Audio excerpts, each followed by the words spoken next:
Here's something I've heard too many times in 28 years of practice. Patient comes to me, they just left their doctor's office, and they were told they have a disc herniation. That was followed with, you need surgery, when do you want to schedule it? That's it. No discussion of what conservative rehabilitation has been tried, no real explanation of which specific findings make surgery the recommended option, and most importantly, no real conversation about what surgery will fix and what it doesn't. Just when do you want to schedule it? If you're sitting with a surgical recommendation right now, this is for you.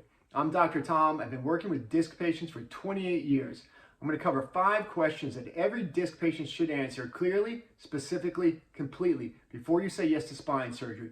Not because spine surgery is never the option, because sometimes it absolutely is, but it's also a permanent decision, so make it with all the information. Let me be clear about something first. I am not anti-surgery. I'm not anti-anything that's going to help you live a better life.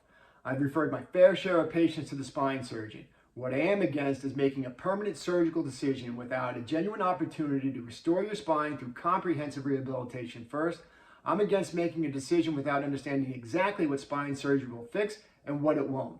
These 5 questions are designed to help you have a better understanding. Go over them, write them down, make sure you have the best answers. So the first question I would ask anybody contemplating spine surgery, especially spinal fusion surgery, is this. Have you truly exhausted comprehensive spine rehab treatment? What does that even mean? What I look for in a spine rehab program is this. Have motion study x-rays been done where you can specifically identify what segments of your spine are moving normally versus not moving at all? Not just where your disc problem is, but we want to know exactly what's not moving that's causing your disc problem. Are we doing a full spine treatment? Or are we doing isolated treatment to your problem area, as in the neck or the low back? When we're dealing with these more degenerative conditions of the spine, degenerative joint disease, degenerative disc disease, disc bulges, herniations, if we're not working the entire spine, we're leaving half the problem on the table. What happens in my upper spine is going to affect my lower spine. What's going on in my lower spine is going to affect my upper spine. The entire spine needs to be worked. Are we driving enough specific movement into the disc and joints of the spine to get long-term results?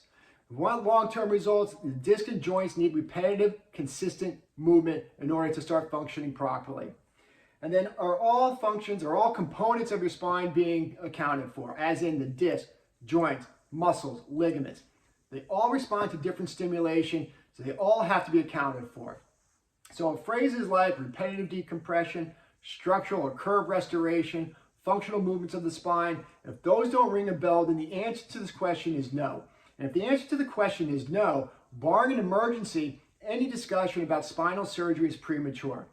I've worked with people just like you who've been scheduled for surgery, who've done everything. They tried chiropractic, they tried physical therapy, they've done injections, yet the vast majority of you have never had anything close to real comprehensive spinal rehabilitation treatment. Question number 2, and this one requires some specific answers from your surgeon, but you want to know the exact findings on your imaging, on your exam that makes surgery the best option for your long-term health. So you want the complete picture. Neurological findings, functional limitations, symptomatically, not just that you have a C5 disc herniation that requires surgery. In this one, we're going to get into the weeds a little bit, but it's extremely important to why you have a disc problem. We'll call this the lordosis gap. So specific to your x-rays, specific to the side view of your x-rays on the radiologist's report. Standard medical imaging does not have a normal standard measurement for measuring the lordosis or curve in your neck or low back. And what does that mean?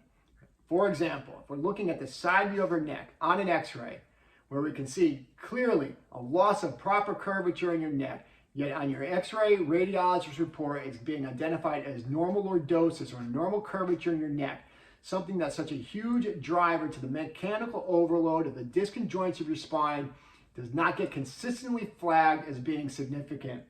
In my training in various spinal rehab programs, we use specific measurements for the curvature in your neck, C1 through C7, and in your low back, L1 through L5, and anything above or below those measurements is not normal. All of this needs to be clearly identified so we have a complete clinical picture to what's driving your degenerative disc problem so that you can put the best plan into effect to start fixing the problem. Question number 3, and most times this will never get asked, but you want to know the specific problems that surgery is going to correct and which problems are going to remain after the surgery. So which problems will surgery improve? Will it improve the nerve compression, Does it restore normal spine motion? Does it fix the muscle dysfunction that developed around the injury? Do you need rehab after the surgery? These are essential and should be answered. Most of us just assume that surgery is going to correct all of the above, but typically it fixes one component, such as the structural compression, i.e. spinal decompression surgery, or it fixes the unstable segment itself. For me, the biggest question I would want answered is, what problems am I going to have to deal with after the surgery? The curve loss, the joint dysfunction, muscle deconditioning, and if we don't address those, aren't we just leaving the door open to causing problems down the road? These aren't criticisms, these are just the realities of what you have to deal with. Know exactly what you're saying yes to, and exactly what still needs to be addressed after the procedure. Question number 4, and this is an important one to answer, especially regarding spinal fusion surgery. What are the long-term mechanical consequences of this procedure for your spine? Simply put, fusion is permanent. It can be a great procedure, especially with significant instability and neurological compromise, yet there will be permanent change in the mechanics of your spine, and that's something you need to wrap your head around. Over time, there will be increased degeneration to the joints above and below the fusion site.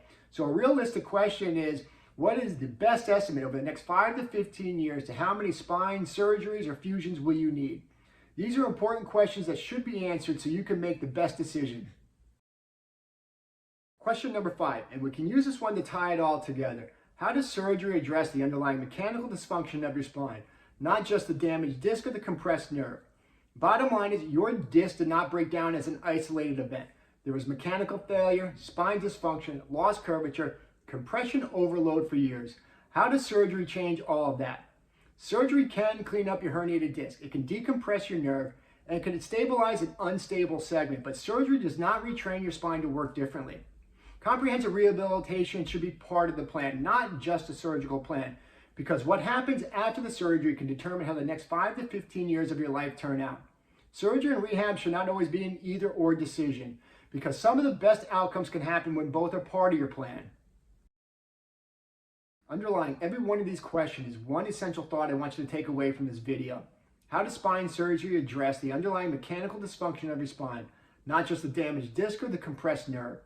My thoughts always go back to one specific patient. She was literally a week away from scheduled spine surgery because nobody could figure out why she was still in pain. She came into my office, we did a full workup including motion study x-rays.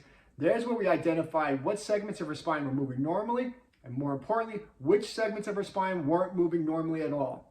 We implemented our 3-point protocol over the next 3 months. She canceled her surgery, and over 10 years later, she's still running around officiating field hockey games to this very day. This is not luck. This is what happens when you ask the right questions and you get the right answers. If you have a surgical recommendation sitting in front of you and you've been dealing with disc pain, and you want a better understanding of what your options are, schedule a disc clarity consultation. 30 minutes on Zoom where you and I will go over your x-ray, MRI, motion study. We'll go over the exact mechanical picture of your spine and whether comprehensive rehabilitation is a real option for your spine. The scheduling link is in the bio and description. If you need someone to help you better understand what your imaging actually shows, that's what this consultation will do. Everything I do comes down to 3 things. One problem, spine dysfunction. One purpose, restore function. One promise, build a spine that lasts. Hit subscribe, drop a comment and tell me, has surgery been recommended to you and why? Your story matters. I'll see you next week.